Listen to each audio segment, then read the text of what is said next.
Following Vladimir Zelensky's emotional appeal to Congress yesterday, President Biden announced $800 million of additional military assistance for Ukraine.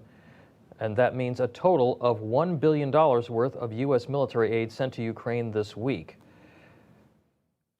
Joining me now is retired U.S. Army Lieutenant Colonel and former Florida Congressman and Senior Advisor to Patriot Academy, Alan West, and he's also the author of Hold Texas, Hold the Nation. Check that out, too. Also with us, former Army Ranger and Special Operations Captain and two-time Bronze Star recipient. He's also a Washington State congressional candidate, Jesse Jensen. First of all, thank you both thank you both for your service to the country. We appreciate that. Captain, I want to start with you. President Biden is still refusing to give these MiG-29 fighter jets to the Ukrainians, claiming they are escalatory. Now, take a look at this. This is a breakdown of the equipment that we're going to send Ukraine, including 800 Stinger anti-aircraft systems intended to literally shoot planes out of the sky. So I need you to explain something to me. How is it not escalatory to provide those, but it is to provide the air power that the Ukrainians command themselves that they are demanding? Yeah, Tom, so I wasn't in the Air Force, but it sure seems like if you can shoot a plane out of the sky, you can shoot a plane out of the sky. I don't see the difference. And I think that President Biden continues to lead with weakness here. We need to make sure that we get these aircraft to Ukraine immediately. This would increase the size of their Air Force by over 30%.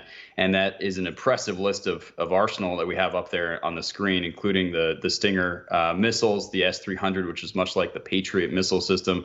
They can shoot out cruise missiles as well as airplanes out of the sky. So you're absolutely right. There's very little difference. They're all offensive. We need to get them the MiGs as soon as we possibly can.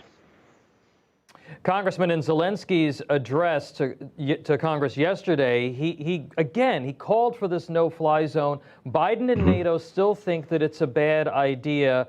And by the way, we want to know what folks at home think about this. You text the word input to 39747. That's 39747, and let us know. Congressman West, what do you think about this NATO fly zone? Good idea or not?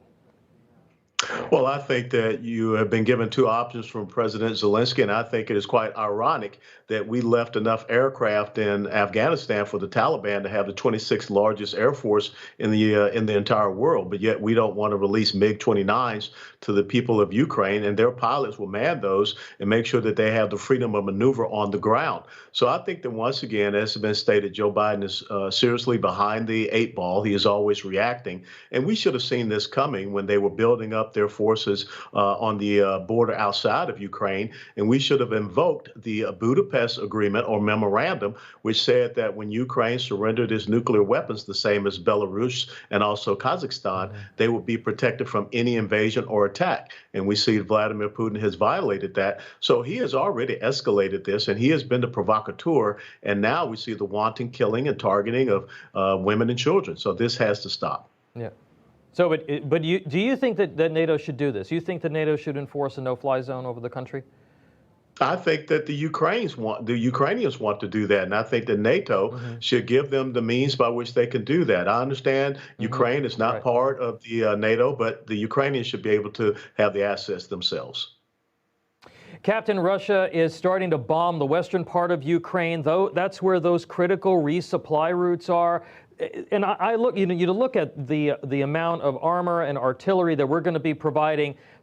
That's really needed now. And given the fact that the Russians have expanded this war into the western part of the country, it's creating a serious challenge. Practically speaking, how do we ensure at this point that these materials get to the front lines? Yeah, so we used to call them rat lines in Afghanistan. These are, resupply lines that the enemy uses. The Taliban used them very effectively against me personally and a lot of my compatriots in Afghanistan. There are still a lot of routes into Ukraine, and we need to make sure that they stay open. And the Ukrainians have done an incredible job of repairing rail lines, making sure that humanitarian corridors continue to remain open. But again, I think one of the most important things here is we need to have air superiority, and we need to provide the resources and the weapons, the material and the support to the Ukrainian military so that they can fight this war themselves. I was in Afghanistan for 4 combat tours, and I was always trying to get the Afghans to fight for themselves. I co-founded Task Force Argo. We rescued 2,600 people out of Afghanistan. I'm just really heartened to see that no one needs to be rescued out of Ukraine because they're all still there and they're all still fighting. And we need to make sure that we get them the supplies that they need to continue to do that. Congressman, big news today. Vladimir Putin now threatening a, quote, cleansing of Russian traitors. Listen to this. But any people, and even more so the Russian people, will always be able to distinguish true patriots from scum and traitors, and simply spit them out like a fly that accidentally flew into the mouth. Spit them out. I'm convinced that such a natural and necessary cleansing of society will only strengthen our country.